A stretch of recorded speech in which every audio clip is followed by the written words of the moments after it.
Halo selamat pagi Sobat Sehat dimanapun berada. Kembali lagi kita di Prognosa, program ngobrol santai bersama Rumah Sakit Panti Waluyo. Dan kali ini saya Yon Setiadi akan menemani Sobat Sehat semuanya berbincang tentang topik kesehatan yang cukup menarik tentunya untuk kita bahas bersama. Dan saat hari ini kita masih berada di masa-masa di tengah-tengah bulan puasa ya. Dan ngomong-ngomong soal puasa nih, pasti identik dengan menu gitu ya. Baik menu untuk sahur atau menu untuk berbuka. Nah, menu favorit apa aja sih yang Sobat Sehat hidangkan selama bulan puasa ini? Dan pertanyaannya, menu itu sehat apa enggak gitu ya. Dan saat pagi hari ini telah hadir bersama saya Mbak Ani Kristiasih, Sarjana Gizi. Selamat pagi Mbak. Ya, Gimana, selamat sehat? pagi. Sehat. Ya, saat pagi hari ini saya dan Mbak Kristi ya nanti akan membahas tentang menu-menu apa aja sih yang dapat dipastikan sehat gitu ya Mbak ya untuk dihidangkan saat sahur dan berbuka untuk menunjang aktivitas Sobat Sehat semua yang menjalankan puasa agar tetap dalam kondisi sehat gitu ya. Dan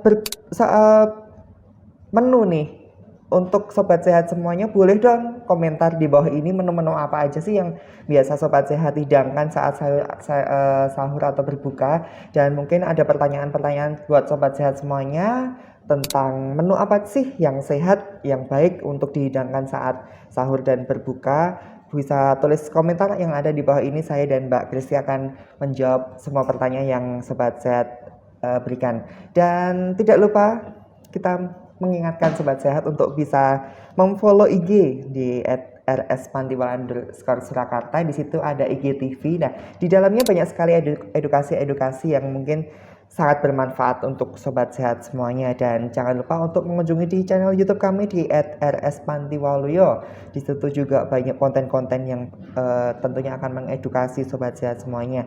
Dan untuk Sobat Sehat semuanya nih yang bertanya-tanya, Rumah Sakit Panti Waluyo aman nggak sih dari virus COVID? Dan tentunya Rumah Sakit Panti Waluyo aman karena semua petugas kesehatan, petugas-petugas yang ada di Rumah Sakit Panti Waluyo sudah menerapkan protokol kesehatan dan kita semua sudah divaksin. Jadi untuk Sobat Sehat semuanya yang ingin berkunjung atau konsultasi dengan salah satu dokter yang ada di Panti Waluyo, kami pastikan aman. Dan jangan lupa untuk tetap melakukan protokol kesehatan walaupun sudah banyak yang divaksin, tapi tetap melakukan protokol kesehatan dengan tetap memakai masker, tetap mencuci tangan, tetap menjaga jarak, tetap menjauhi kerumunan dan mengurangi mobilitas kalau bisa di rumah aja gitu ya. Baik, kita mulai untuk pembahasan kita saat pagi hari ini Mbak. Kita berbicara tentang menu sehat nih ya. Nah ini mungkin di tengah-tengah udah menjelang siang nih ya. Kita berbicara tentang menu nih. Menu seperti apa sih yang dikatakan itu adalah menu sehat gitu ya? Iya.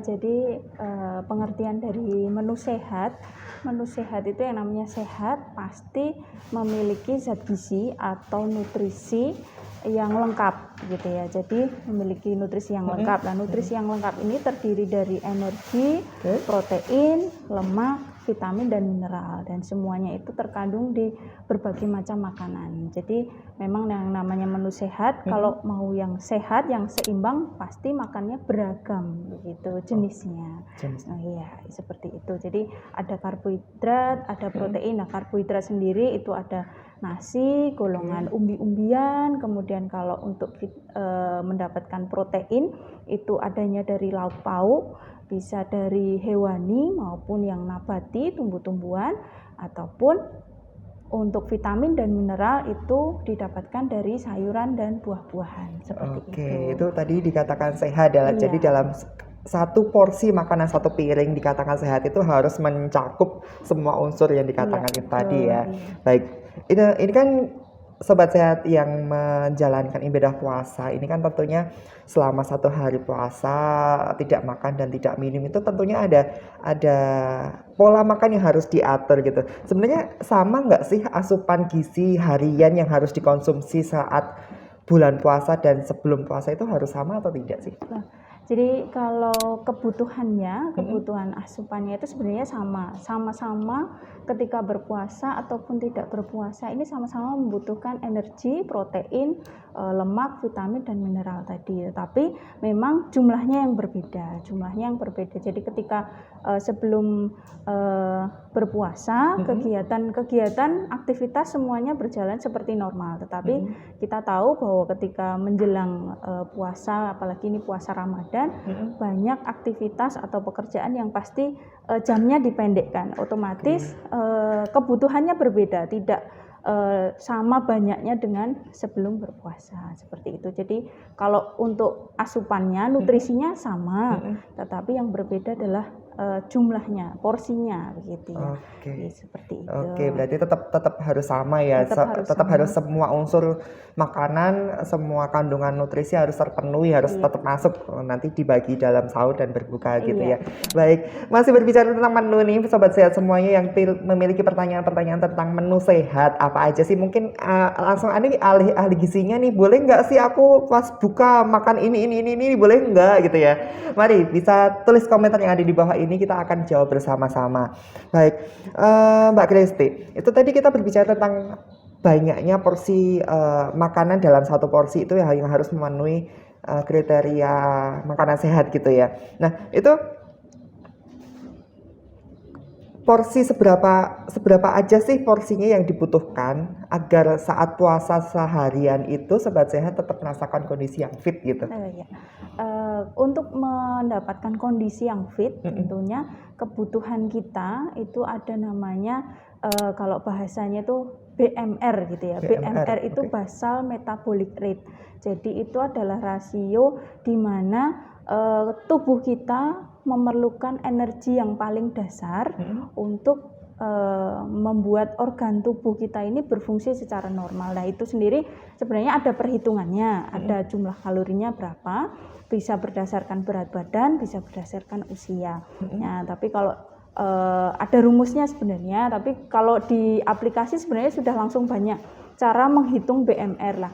Ada seperti itu. Nah, dari BMR tadi ini diharapkan bahwa kebutuhan kita, apa yang kita makan ini dapat mencukupi kebutuhan basal, kebutuhan yang basic tadi, kebutuhan yang dasar untuk fungsi organ kita seperti jantung, otak, kemudian ginjal, hati, paru-paru yang lainnya itu dapat berfungsi secara normal. Jadi harus dibutuhi secara dasar dulu. Nah, dasar itu tadi ada perhitungan khusus memang nanti ada untuk pria, ada untuk wanita seperti itu. Memang sebaiknya dihitung gitu ya. Jadi ada perhitungan khusus. Ada juga kalau yang di aplikasi itu banyak seperti itu. Apalagi untuk sobat sehat semuanya yang ini ya Mbak ya, mungkin sedang dalam program diet gitu ya. Mungkin itu akan dihitung sangat detail oleh ahli gizi gitu. Nah, ini penting nih untuk sobat sehat semua yang pengen diprogram nih makanannya sesuai dengan hitungan kalorinya, ini nasinya berapa kalori, lauknya berapa kalori, dan mencukupi kebutuhan gizi, bisa kan dikonsultasikan dengan ahli gizi di Panti Waluyo gitu ya? Iya, bisa. Bisa standby setiap hari ya? Setiap hari Senin sampai dengan Sabtu, bisa. Nanti langsung ke pendaftaran, nanti minta konsultasi dengan ahli gizi, nanti akan dilayani di Poli. Baik.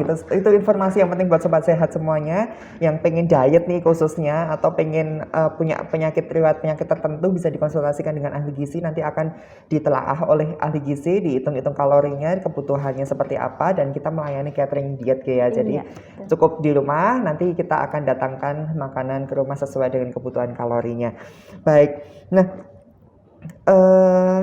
saya jadi agak bingung ini Mbak karena berbicara tentang menu gitu ya.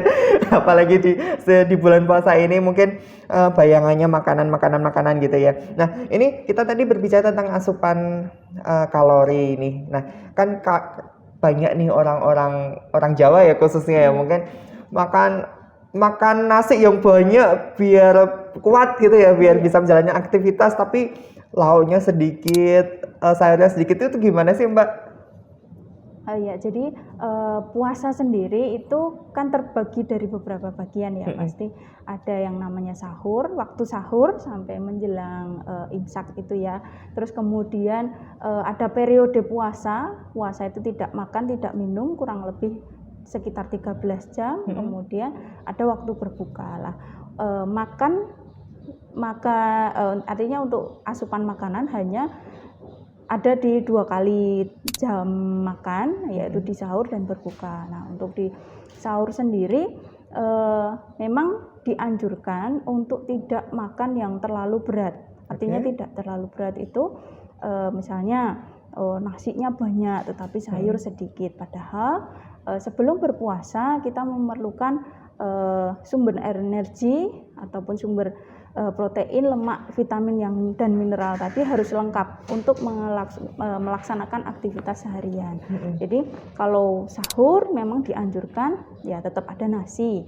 Memang yang paling dianjurkan adalah karbohidrat yang kompleks. Misalnya kompleks itu nasi merah seperti itu. Kemudian ada sayur, ada lauk pauknya. Lauk pauknya berbagai macam. Ada telur mungkin, misalnya kalau sahur kan pasti maunya yang simple ya, jadi tidak ribet gitu ya. Mungkin telur, kemudian ada tempe misalnya dikukus atau dipanggang gitu. Kemudian nanti ada buah yang sederhana, artinya buah yang tidak berlebihan kayak sebuah pakai sirup, pakai susu seperti itu ya, itu terlalu berat untuk sahur gitu ya. Jadi misalnya jeruk 1 buah. Nah, kemudian ketika berpuasa otomatis tidak makan dan tidak minum. Yang perlu diingat adalah minum cairan yang diperlukan oleh tubuh ini pasti kebutuhan cairnya tetap sama, tetapi hanya pembagiannya di sahur mungkin lebih banyak. Kemudian nanti di waktu berbuka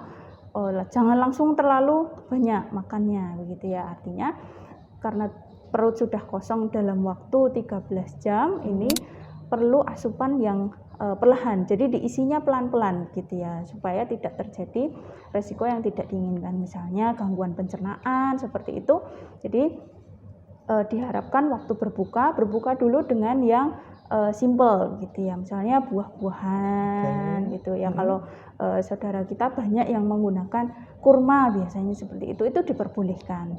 Kemudian nanti setelah berbuka selesai ada waktunya untuk makan berat. Makan berat ini juga dianjurkan pasti ada karbohidratnya, bisa nasi ya, kalau orang Jawa pasti adanya nasi gitu ya, umumnya nasi gitu, tapi bisa diganti dengan kentang, umbi-umbian seperti itu bisa diganti. Kemudian ada lauk pauk, ada sayur-sayuran. Nah, lauk pauk yang diharapkan pun juga tidak yang tinggi lemak supaya nanti lebih mudah dicerna sehingga keesokan harinya juga tetap bisa berpuasa dengan lancar. Begitu. Oke, berarti tadi sebenarnya sebuah anggapan yang salah ya, harus makan nasi yang banyak gitu. Justru itu kan nanti menaikkan gula darahnya terlalu cepat gitu ya. Jadi harus dipenuhi nih porsi-porsi tertentu makanan dari karbohidrat, dari lauk pauk, jadi segala macam gizi sudah masuk ke situ. Jadi seharian nih puasa tetap dalam keadaan fit gitu ya.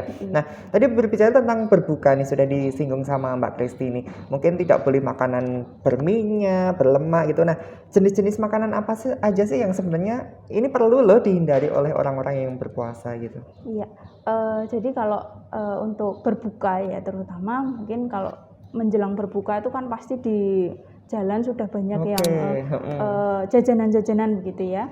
Nah, yang perlu diingat adalah ketika berbuka ini sebenarnya perut sudah mengkondisikan bahwa sudah perlu asupan makanan. Nah, yang diperlukan oleh tubuh ini tidak terlalu berat.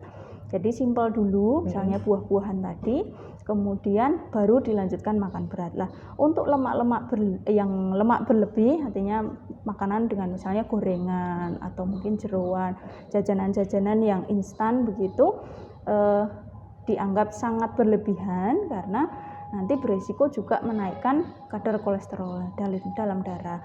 Tadinya niatnya mungkin berpuasa supaya menyehatkan. Sebenarnya memang puasa itu menyehatkan ya, karena bisa menggantikan sel-sel yang rusak di dalam tubuh mengganti jadi sel-sel yang baru begitu. Nah, tujuannya sebenarnya menyehatkan, tetapi kalau nanti ketika berbuka makanan yang dipilih adalah yang tinggi lemak, tinggi gula, kemudian tinggi garam, ya jadi yang asin-asin, yang gurih-gurih misalnya seperti itu justru tidak menjadi menyehatkan begitu. Jadi kalau berbuka lebih baik yang simpel dulu gitu ya, buah-buahan segar tanpa tambahan gula berlebih, ataupun misalnya gula berlebih itu ya didapatkan dari sirup atau susu kental manis seperti itu. Jadi buah murni saja. Oke, karena kebanyakan sobat sehat semuanya nih mungkin banyak yang mengalami ya. Iya. Setelah memasuki waktu-waktu berbuka ini biasanya lapar mata gitu Iya, ya. Semuanya pengen banyak, dimasukkan ya. begitu ya. Nah, ini harus diantisipasi oleh sobat sehat semuanya. Bahkan mungkin kadang banyak masyarakat yang pengen, wah ini puasa nih saatnya, mungkin bisa punya kesempatan untuk bisa menurunkan berat badan. Tapi ketika waktu berbuka tiba, lapar mata, semua pengen justru tambah naik berat badannya Iya, gitu ya. betul. Baik, kita jawab pertanyaan sudah masuk dulu dari @sayamimi23. Mau tanya, berapa lama normalnya kenaikan berat badan untuk dewasa dengan menu yang sehat tanpa memperbanyak gorengan, santan, cemilan, dan jajanan luar? Bagaimana cara menaikkan berat badan yang aman? Nah, ini di luar konteks puasa nih, Mbak nih. Iya, baik. Jadi berapa lama normalnya kenaikan badan untuk 1 bulan itu rata-rata orang normal berapa kilo sih naiknya? Iya, baik.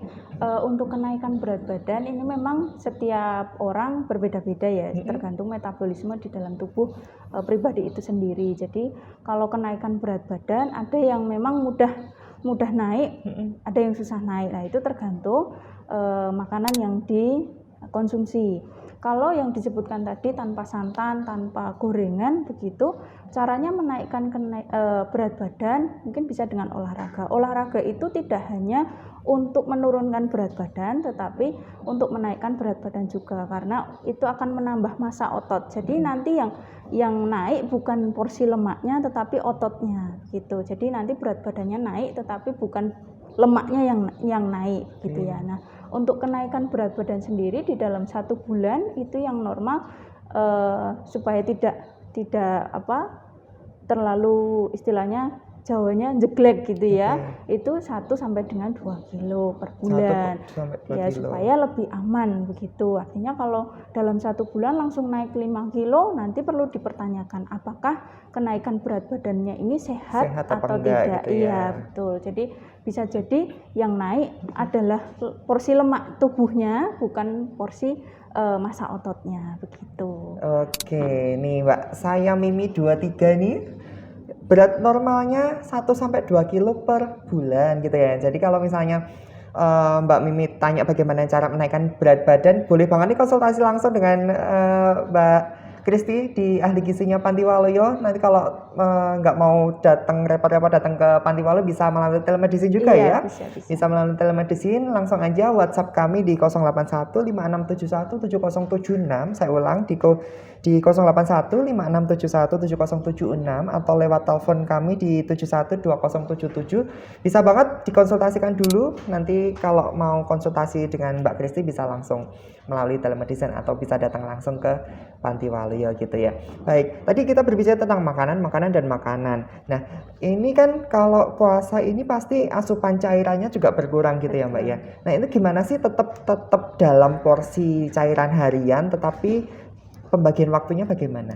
Iya, jadi untuk kebutuhan cairan ya, kalau kita umum tahu pasti setiap hari harus minum minimal 8 gelas gitu ya. Jadi sebenarnya takarannya 8 gelas itu sekitar 2 liter. Lah, apakah di saat berpuasa ini sudah mengkonsumsi cairan sebanyak 2 liter? Ini sangat dianjurkan di waktu berbuka hingga sahur selesai itu tercukupi. Nah, caranya kalau kita menjalankan puasa, misalnya bangun pagi, bangun sahur itu ya, itu minum dulu 1 gelas. Kemudian nanti setelah sahur nanti minum lagi 1 gelas air putih. Memang yang dianjurkan adalah air putih.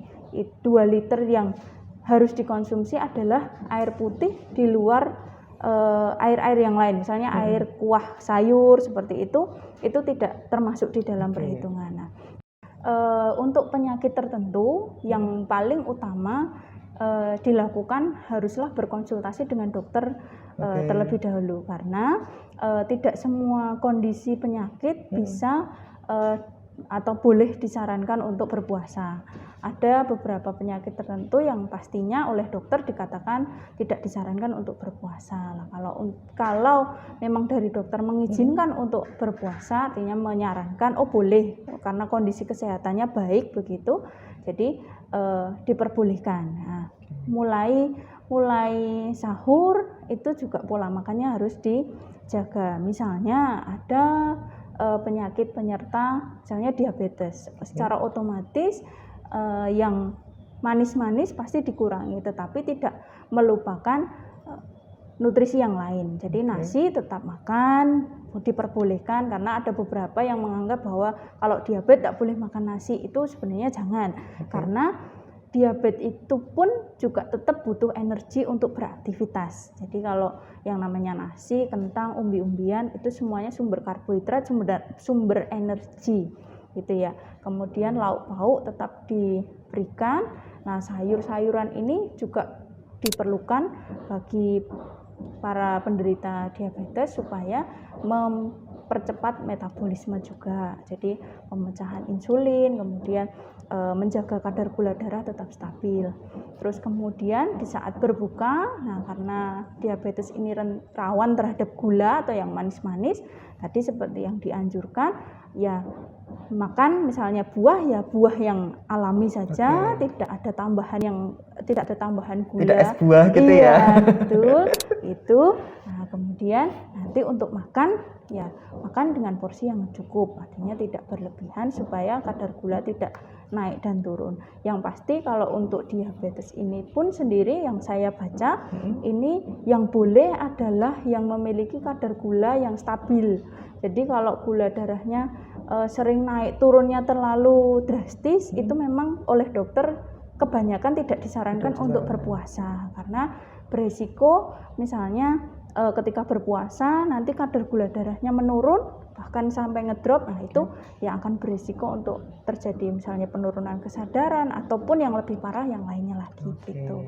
Jadi kuncinya harus konsultasi dulu dengan dokter, pola makan yang baik begitu. Oke, itu tadi salah satu contoh penyakit diabetes ya, yang dalam menjalani ibadah puasa nih. Untuk catatan penting nih untuk sobat sehat yang mungkin tidak hanya diabetes, mungkin punya riwayat penyerta, itu harus dikonsultasikan dulu dengan dokter yang merawat gitu ya, riwayatnya seperti apa. Boleh nggak sih melakukan puasa? Nah, itu nanti akan diberikan saran oleh dokter. Mungkin dokter akan merujuk ke ahli gizi juga, bisa dikonsultasikan untuk bisa menghitung nih makanan apa aja yang boleh, apa aja yang enggak gitu ya.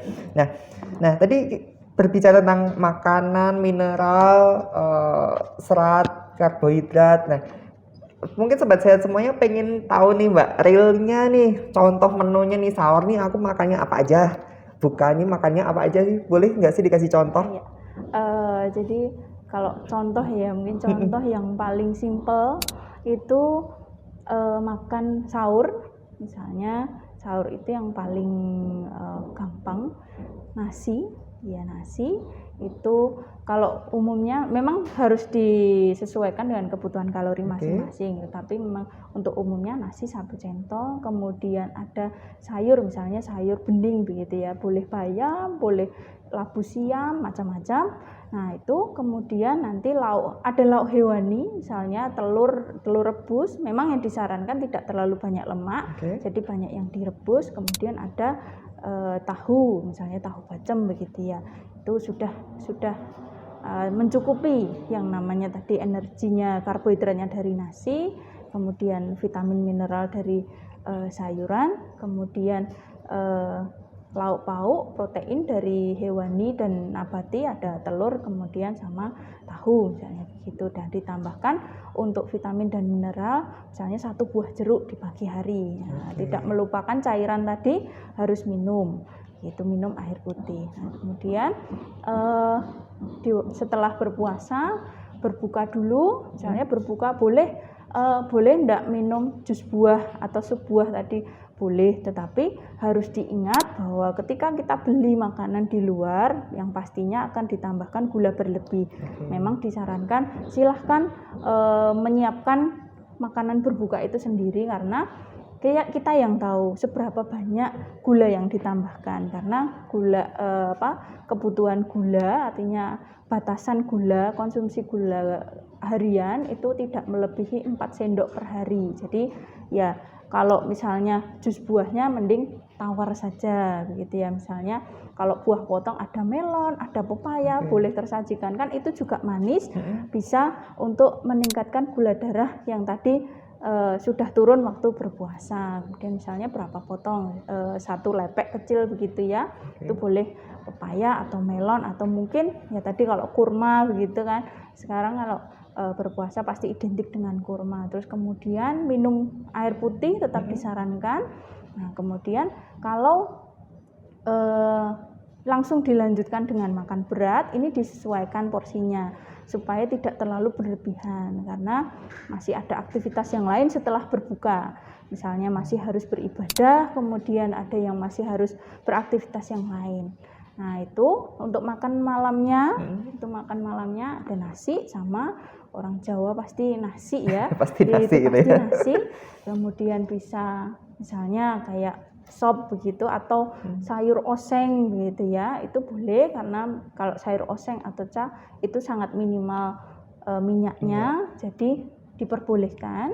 Jadi tidak sayuran yang bersantan kental, itu boleh sop misalnya brokoli atau wortel gitu, itu diperbolehkan. Kemudian ada lauk pauk misalnya ikan gitu. Ikan pun kalau yang kita sarankan yang dipanggang atau dikukus seperti itu yang diperbolehkan, atau dipepes begitu boleh.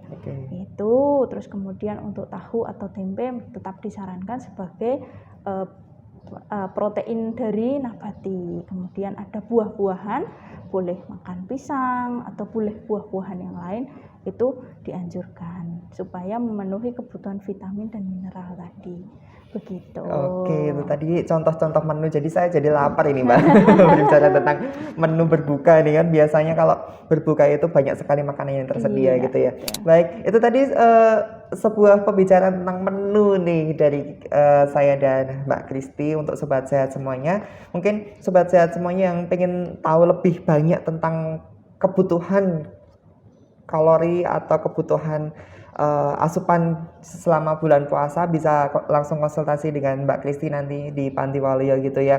Baik, terakhir nih Mbak, tipsnya untuk Sobat Sehat semuanya yang mungkin menjalankan puasa, mungkin ini tinggal beberapa minggu lagi ya, supaya tetap dalam keadaan fit gitu. Tipsnya apa Mbak?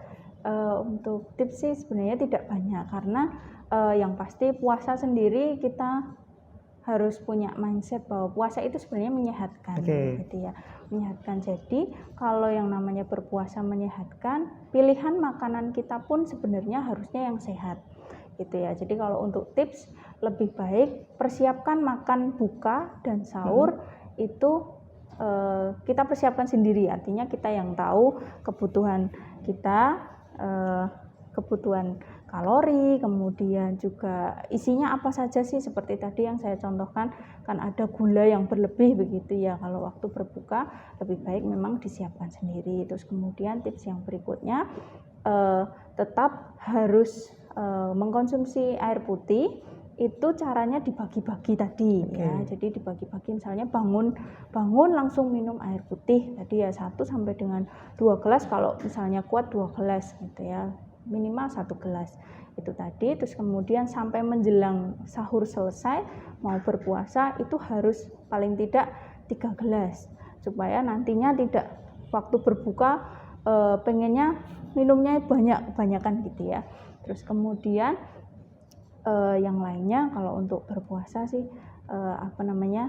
supaya tidak banyak jajan ya, jadi dipersiapkan hari sebelumnya begitu. Nah, yang penting itu tadi prinsipnya adalah puasa itu menyehatkan, jadi supaya tetap sehat kita sendiri yang memilih bahan makanan tersebut. Oke, baik, terima kasih Mbak Kristi untuk yang sudah bergabung dan memberikan edukasi yang cukup menarik nih untuk Sobat Sehat semuanya. Puasa itu menyehatkan, jadi kalau Sobat Sehat pengen tambah sehat lagi, pilihlah makanan-makanan yang sehat gitu Iya. ya. Karena sebenarnya tubuh kita itu yang tahu ya kita sendiri gitu ya Iya. Mbak ya. Jadi kebutuhan kalori asupannya Sobat Sehat sendiri yang tahu. Baik, terima kasih Sobat Sehat yang sudah beratensi mengirimkan pertanyaan dan beratensi bergabung bersama kami, saya dan Mbak Kristi di pagi hari ini.